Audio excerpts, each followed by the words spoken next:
Hey guys, what's going on? Darren here, and welcome back to the preview and prediction series. This is a series where I'll be previewing and then giving my predictions for the upcoming Grand Prix, and this time I'll be doing it for the Mexico City Grand Prix at the Autrodromo Hermanos Rodriguez as F1 continues its American portion of the season. If you do enjoy this video, please hit the like button and subscribe for more F1 content. I try and release at least 3 videos every week and reply to pretty much every single comment down below, and I look forward to reading and responding to your predictions down below. Before we get into the preview and predictions for Mexico, let's first take a look back at the race in Texas, and what an incredible race this was. There was so much action that I apologise in advance if I don't cover it all, because there was just so much. Mercedes and Lewis Hamilton were so close to winning their first race of the season, and it was incredibly nail-biting. Charles Leclerc and Sergio Perez were 2 big name drivers who were out of position due to power unit penalties, and that helped make sure that this race was must-see. Off the line, Max Verstappen got the jump on Carlos Sainz, and the 2 Mercedes cars got off the line very well and were wheel-to-wheel going into turn 1. And this is where Russell, who was desperate to get past Lewis, made a mistake. He locked up and he took out Carlos Sainz essentially at turn 1. This incident though promoted Lance Stroll to P3 and Sebastian Vettel to P5. An incredible start for the 2 Aston Martin cars. Although once the DRS became active, the 2 Aston Martins did start to drop like a stone, which is not really a surprise. They are typically the slowest car in a straight line, meaning that they are particularly vulnerable to DRS. Russell quickly got back ahead of Lance Stroll and into P3, and at the same time as he was doing that, Sergio Perez quickly dispatched of Sebastian Vettel. Perez a lap later then dispatched of Lance Stroll, and just a few laps after that, Leclerc got ahead of Vettel, and well, it was nice whilst it lasted for Aston Martin. Or so I thought. Multiple cars then made their pit stops, including Hamilton, Verstappen, Perez, Russell and Stroll, but on lap 18, Bottas beached his car in the gravel, bringing out the first safety car, and this meant that Charles Leclerc and Sebastian Vettel both got a cheap safety car pit stop. This safety car stop meant that Leclerc essentially was promoted to P4 and Vettel was now P6 and ahead of Lance Stroll.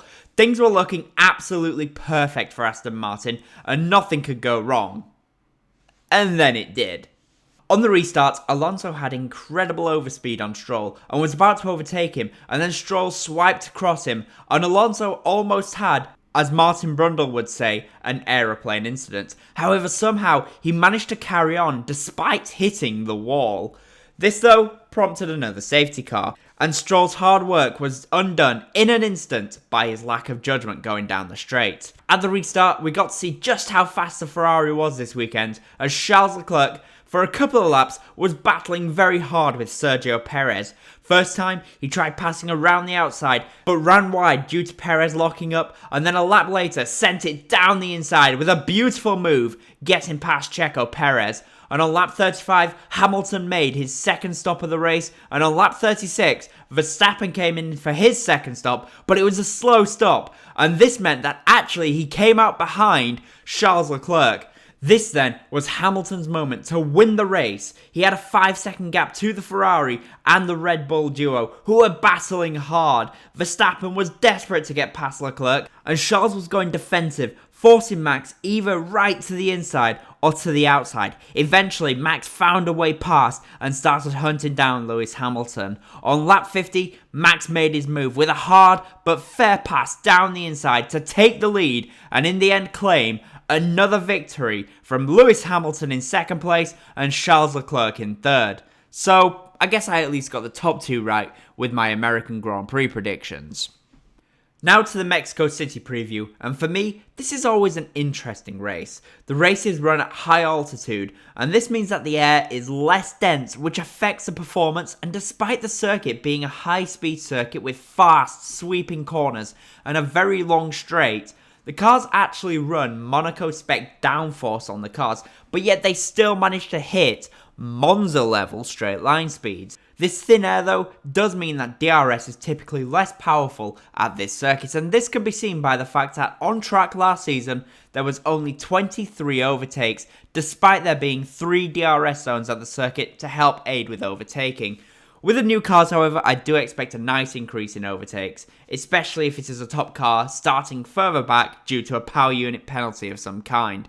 The race distance is 71 laps, and the fastest ever lap is a 1:14.759 by Daniel Ricciardo in the Red Bull Renault from 2018 Grand Prix, and the race lap record is a 1:17.774 by Valtteri Bottas in the Mercedes from the 2021 Mexican Grand Prix.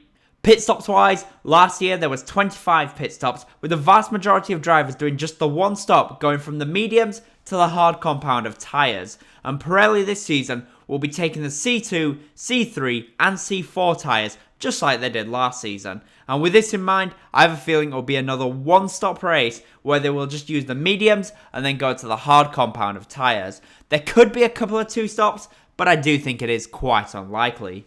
Now to the top three teams, and firstly Red Bull, who are now officially the Constructors Champions for the first time since 2013, which is pretty incredible to say and shows just how strong the Mercedes team has been throughout the entire turbo hybrid era.